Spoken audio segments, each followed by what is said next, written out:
Yang terhormat dosen penguji 1 Dr. Insinyur Nora Amelia Rizal, MSc MM. Yang terhormat dosen penguji 2 Dr. Irmi Yunita, STMM. Yang terhormat dosen pembimbing 1 Dr. Insinyur Abdul Muktisoma MM. Yang terhormat dosen pembimbing 2 Dr. Putri Fariska Sudesi, SSI MSI, yang kebetulan tidak dapat hadir. Puji dan syukur kepada Tuhan Yang Maha Esa bahwa kita semua dapat berkumpul di sini pada pagi hari ini dalam kondisi yang sehat. Terima kasih atas kesempatan yang diberikan kepada saya, FX Rahardian Eka Permadi, 204012320036 untuk dapat mempresentasikan proposal tesis saya yang berjudul Analisis Pengaruh Cash Position di Cash Flow from Size dan Debt to Equity Ratio terhadap Dividend Payout Ratio dengan profitability sebagai regulasi pada perusahaan sektor kesehatan di Bursa Efek Indonesia periode 2019 sampai dengan 2024. Penelitian ini memiliki latar belakang adalah sebagai berikut. Pertumbuhan perusahaan yang tercatat di Bursa Efek Indonesia tahun 2019 sampai dengan 2024 seperti diagram di depan mengalami pertumbuhan yang relatif stabil dan pesat dari 668 perusahaan di 2019 menjadi 943 di tahun 2024. Pertumbuhan yang pesat ini mengindikasikan bahwa masyarakat mulai meminati pasar modal ini sebagai salah satu cara untuk berinvestasi.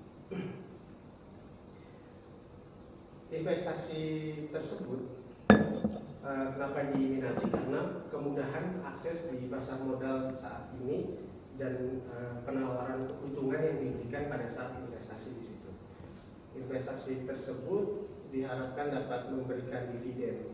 Dividen ini sebagai daya tarik utama karena bisa menghasilkan pendapatan langsung kepada investor dan sebagai ukuran untuk mengukur bagaimana kinerja dari perusahaan yang ditanamkan modalnya. Oleh karena itu, dividen oleh investor sering dianggap tolak ukur untuk mengukur pengembalian investasi yang ditanamkan. Pada saat dividen yang diberikan itu besar, meningkat, dan konsisten, maka di situ berarti perusahaan yang ditanamkan modalnya itu juga memiliki kebijakan dividen dan pengelolaan serta kinerja keuangan yang stabil.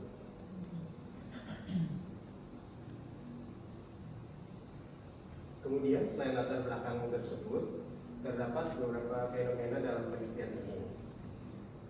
Yang pertama, pada sektor kesehatan tahun 2019 sampai dengan 2024 seperti tabel di slide ini, terjadi fluktuasi pembagian dividen antar perusahaan, terutama ini diakibatkan adanya COVID-19.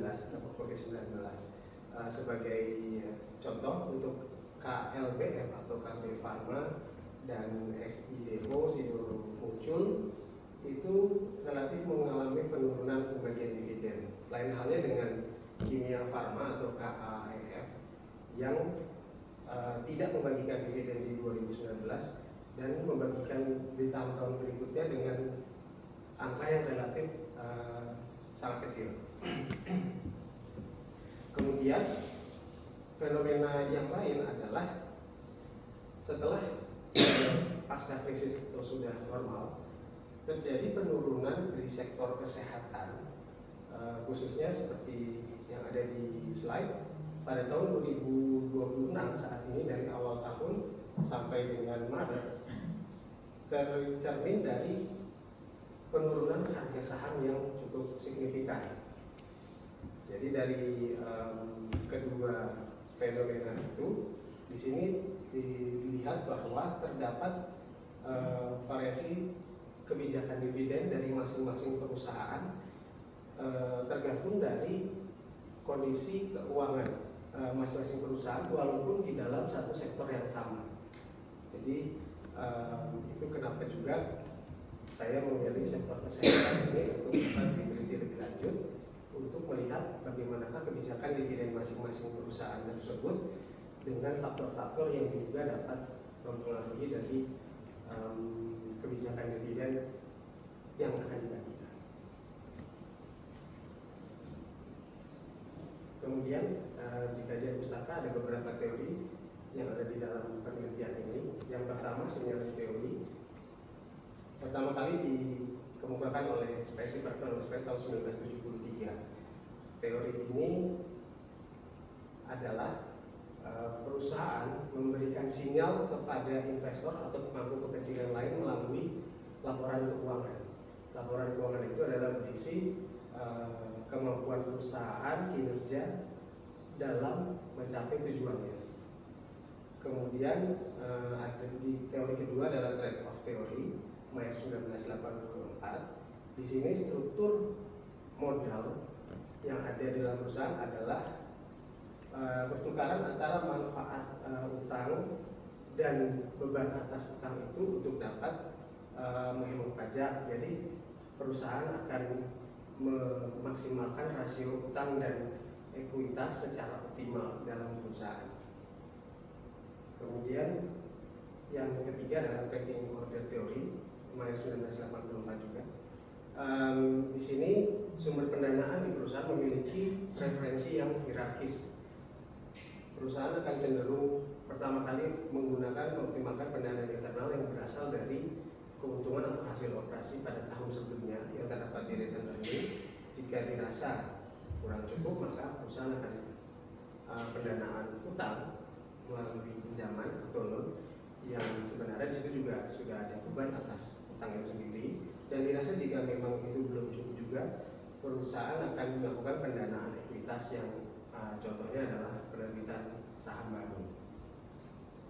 Kemudian selanjutnya teori kebijakan dividen. Dividen merupakan keputusan fundamental bagi setiap perusahaan yang menyangkut dengan alokasi laba yang diperoleh.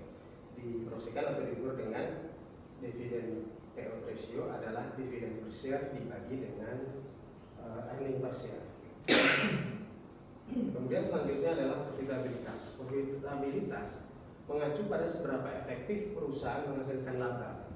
Dalam penelitian ini yang digunakan adalah ROE, return on equity, yaitu laba setelah pajak dibagi dengan total ekuitas. Kemudian ada juga cash position. Cash position atau posisi kas adalah total kas yang dimiliki suatu perusahaan dalam satu waktu atau satu titik tertentu yang diukur melalui kas akhir tahun dibagi laba setelah pajak.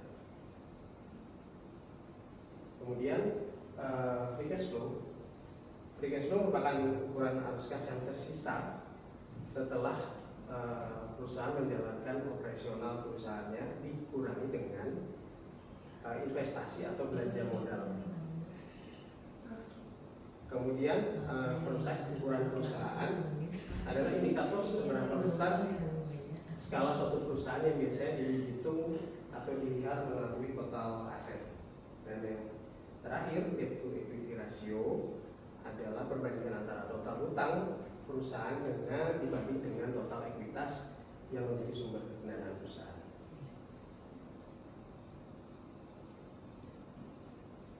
Dari kajian pustaka di atas dan beberapa penelitian sebelumnya, maka terbentuklah kerangka penelitian dan hipotesis seperti yang ada di slide di depan.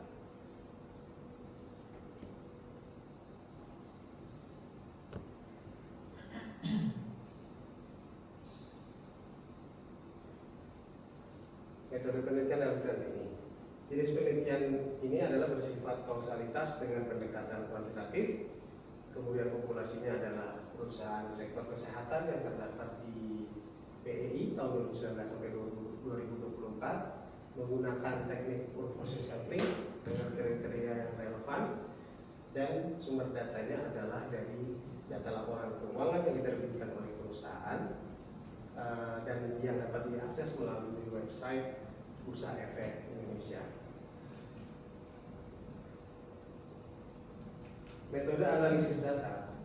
Penelitian ini akan menggunakan beberapa tahapan tahapan analisisnya. Itu yang pertama, analisis statistik deskriptif yang bertujuan untuk memberikan gambaran umum mengenai data penelitian. Kemudian uji asumsi klasik yang bertujuan untuk memastikan model regresi yang akan digunakan itu memenuhi asumsi dasar. Kemudian uji hipotesis baik secara simultan, parsial, dan melihat model dalam penelitian ini bisa dapat menjelaskan variabel dependen. Kemudian yang terakhir uji Sobel untuk analisis variabel mediasi ini digunakan untuk menganalisis bagaimana variabel mediasi dapat menjembatani antara variabel independen dan variabel dependen.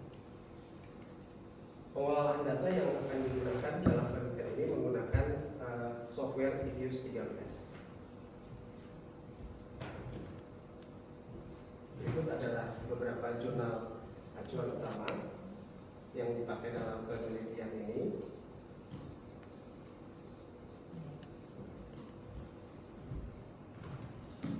Baik, demikian presentasi yang dapat saya sampaikan. Saya mohon arahan, bimbingan, kritik dan sarannya sehingga penelitian saya dapat menjadi jauh lebih baik. Terima kasih.